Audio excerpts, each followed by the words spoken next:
the record button, and then I will say, "Yo, what up, Tyler? How's it going, man?" It's going good. That is Yourself? good to hear. I'm good. I'm good. I'm good. I'm just here, big chillin', waiting for these super sweet provisionals to happen. I've got a ton of people doing deck doctors today. Is this a deck you're playing for the provisional? It's I've been thinking about playing it. I think it's either one or two right now. It's either this or All Might 3. Okay, I've been playing this just a lot more at locals though. both great So choices. So hit me with the elevator pitch for your super cool Todoroki deck. yeah, so the thing is I'm trying to live to get to turn like about 4 Mm-hmm. and then play down a couple tape swings, a frog lashings, or Yeah, some heat waves and take the KO. I love So that. really defensive is the thing of this deck. Okay, okay.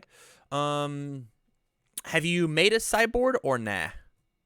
Yeah, in real life. I Okay, haven't put it on here yet, but I don't it's love talking about sideboards on deck doctors because like sideboards are really about personal choices. yeah, But I might throw some cards into your sideboard here, that we can chit chat about. sure. Um, so your attack lineup. What do you think is like the best and the worst attack in your deck? As I go and I find some neato stuff. Yeah, best attack, tape swing, frigid heat wave, um, and frog lashing Okay. for sure. Okay.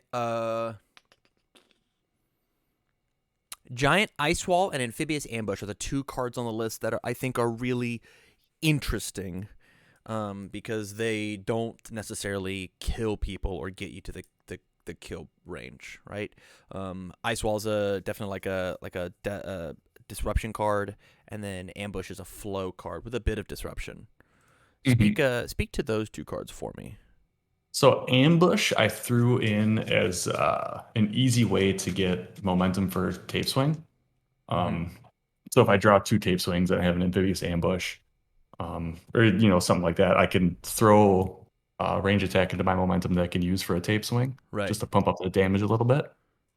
Um, so that's kind of what that was there for. And then giant ice wall is there for breaker on defense, and just another momentum out as well on offense. Okay.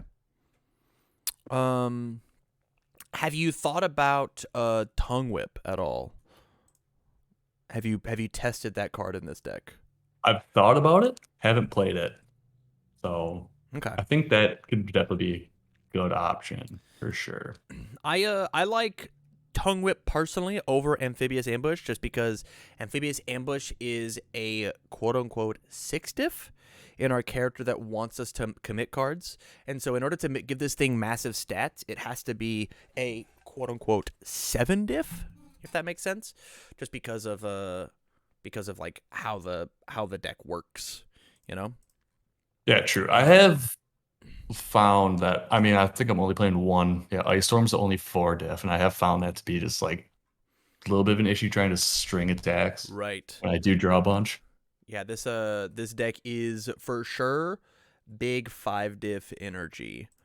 Let me go back to this and then I will refresh this page and then come back down here and then go back. So as we are talking, I think attack wise, I don't love Amphibious Ambush just because like the best thing to spend the momentum on is Tape Swing plus Ultra. But with that said, Tape Swing plus Ultra is like an absolute beating in this deck. It is one of the ways that like I just mollywopped game one versus Chris Bromley at that 1K. Was like he found a momentum on turn two. Tape Swing plus Ultra. This is 12 damage. Commit for like maybe another 4 or 5 damage. Like it.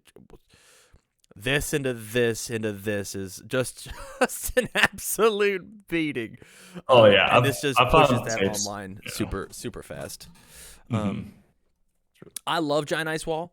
I don't think that Chris was playing it, but I think the card is really cool. Probably at like a 2 of. I don't know what we would take out for it though. Like Tape Swing, Frog Lashing, Ice Storm, Frigid Heatwave, Grasping Tape Toss are all like stellar cards. It's just Giant Ice Wall and Amphibious Ambush that I'm not in love with. And personally, I like Giant Ice Wall a ton. Like as TamCardwell loves this card. I would probably Hmm. just take out the amphibious ambushes for tongue whips.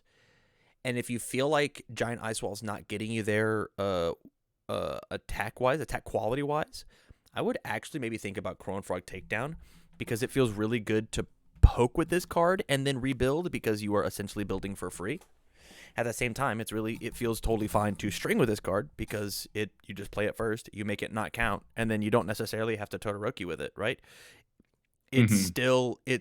It makes all your moves still way cheaper, because it just doesn't count towards progressive. And 4 high for 5 is a totally respectable stat lineup, no matter where you Yeah, are for in your sure. string. For sure. Yeah. Um. But yeah, otherwise, like the other option, right, is like you're playing 24 attacks. We easily could probably get Hmm. away with something closer to 22 attacks, because we're playing frigid heat waves and we're like trying to sit and wait and bide our time. And so like playing a Yeah. bit of a lower attack count deck, sculpt a little tighter, actually keep some foundations to block with, right?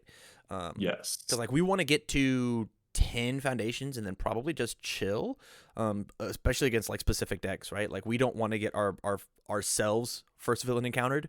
We don't want to get ourselves grasping tape tossed. Like deadlock Exactly. hurts really bad for our 7 hand size character that doesn't have any real defensive abilities on his face, just the one disruptive one. But at the Hmm. same time, right, like it's cool for our character to go to deadlock, because we're allowed to turn off the one of first villain encounter that decide to pop off. We can turn off the grasping tape top that decide to pop off. We just can't turn off both. And so that is something Yes. we just get to Yeah. dance around. Um, Exactly. into your attack lineup, or your foundation lineup, because I don't want to talk about your actions. I think your actions are great. If we could, we would probably sideboard the other 2 plus ultras, because we're playing 4 tape. But that's Yep. a name a better pair, tape and plus ultra. You can't. You can't. A more iconic duo. 4 force is great. 4 walkling is great. I think you have to play these at 4 ofs. You could get away with 1 force in the sideboard if you really wanted to. If you're looking for space and wanting to cut it down. How big is our deck? 73 cards. Big fun. That's a big chonkin deck. But I think Todoroki wants to have that. Yeah. I think it's Oh, for okay. sure. Um. 4 think fast, I think, is crazy.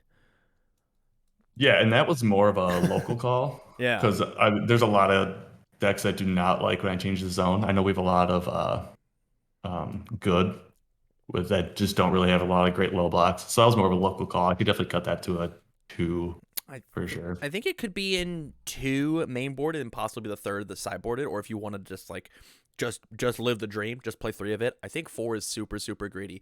It's crazy to me that we're playing 4 think fast but not 4 sticky balls, because of how potent that add the card is to their card pool. I would just Hmm. flop these numbers if you want to keep your deck at this high count. I think sticky balls is so unbelievably crazy strong. We just have to make sure that we play safely, because checking a 2 on turn 1 means that we just don't get to play the game. And as a 7 hand size character, not going third is atrocious. Is super bad.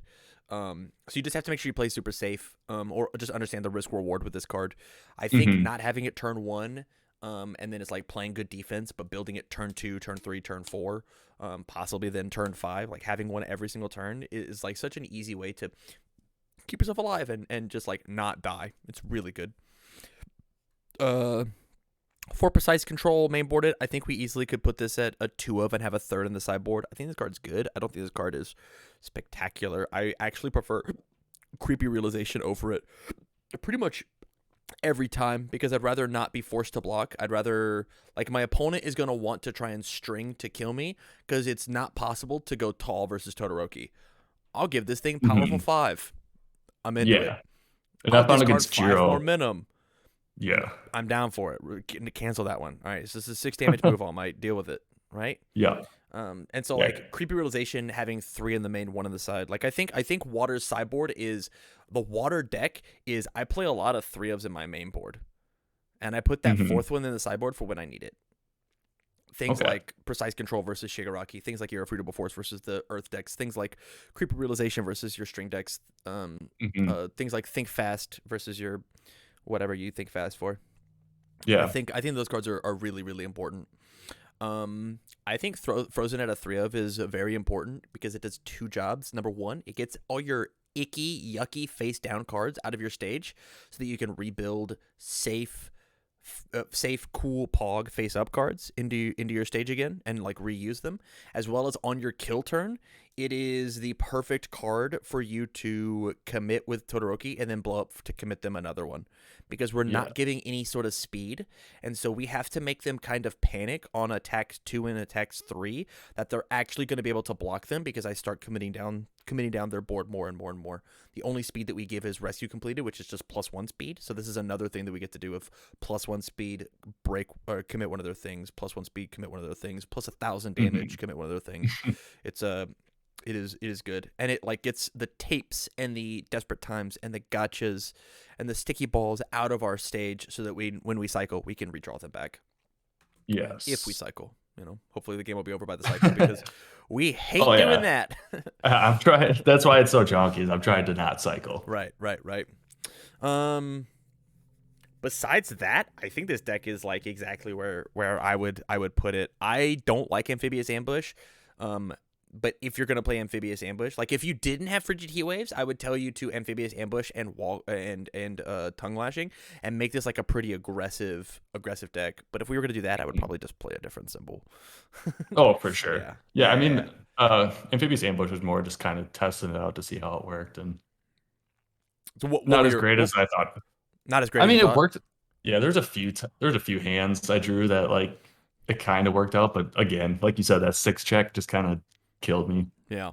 And then late in the game, it's a 7 diff, right? Like, and that yes, feels real bad, especially when you check a 2 on it.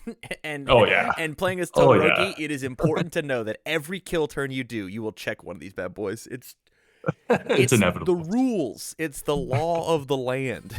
We always check 2s on them. Exactly. The other big thing about Tongue Whip is it is +1 speed for the rest of your turn, which we're not giving speed on anything. And so like being able to make this a 5 high for $1 million is way better than 4 high for $1 million, Yes. Yeah. Exactly. Yeah. Yeah, man, this is a really, really solid deck, and I think that is the changes that I would make, is just toss this down to a 4 of, push this up to a 3 of, 4 of. If you don't love this, I would just cut it down to 3 and maybe stop with a 4th. I love that card. Ultra potent. It's so good. Yeah. Self-assured's great. I think the only reason it was at a 3 is just because that 2 check. Yeah, I feel that. We could maybe put this down to a 3 of, although I play 4 in mine personally. Yeah, that's my favorite card in the deck for sure. That's a 4. We'll put it back up. This card could be a 2 and be totally chill. Mm-hmm. And then I think I have to do this. And then is there a hotkey to refresh? Chat, help me out. I'm bad with computers. Is it F5? Maybe. I don't actually know. R. Control Shift R's. Or refresh. I don't know if you want to do that. It's F5. Nice. Okay, 73. Hey, good job. Middle screen. All right, so we got 73 cards in our deck. So we went down by 1. And so if you wanted to kick our number back up, because you were at 74, right? Or you at 72? I thought it was 72. I think we went up 1. We went up Actually, 1? no. It was a 73 exactly. So we're right where we were. Back where we were? Yeah, this is probably what I would run. I think. Oh, we didn't put. Oh yeah, get rid of those. I get to take this and put it at a 0 there, and we're gonna put this at a 3 of in our main. We click the F5 button again. Hey, yeah, man, I'm into it. Yeah, I love it. Any thoughts? Anything that you absolutely hate? I don't think so. I mean, really the only things that I did not like were the Amphibious Ambush. Mm-hmm. I did not like. I like the idea of it, but it didn't work. That's how I feel about that card a lot. If that card was a 4 diff, that card would be choice all over the place. Nuts, broken. So much better. No, I mean, I feel like with the change at the foundations, kind of just that extra sticky balls, I think, is going to go a long ways for sure. I like that card, like a lot. I also like that card a lot. It's so good. Yeah. It's so good. Yeah. Well, All right. Yeah. let me send you this and consider your deck doctored. And thank you for the support over on Patreon, buddy. Yeah. Thank you. And congrats on the thing over the weekend. That was pretty impressive. Thank you. It was once again, I said this about the last Iron Man, the hardest thing I've ever done card game wise. It was very tough. Oh, I believe it. Yeah. Nothing I would want to do. So, all right, man. Thanks a lot. Have a good one. All right, you as well. Peace. Peace.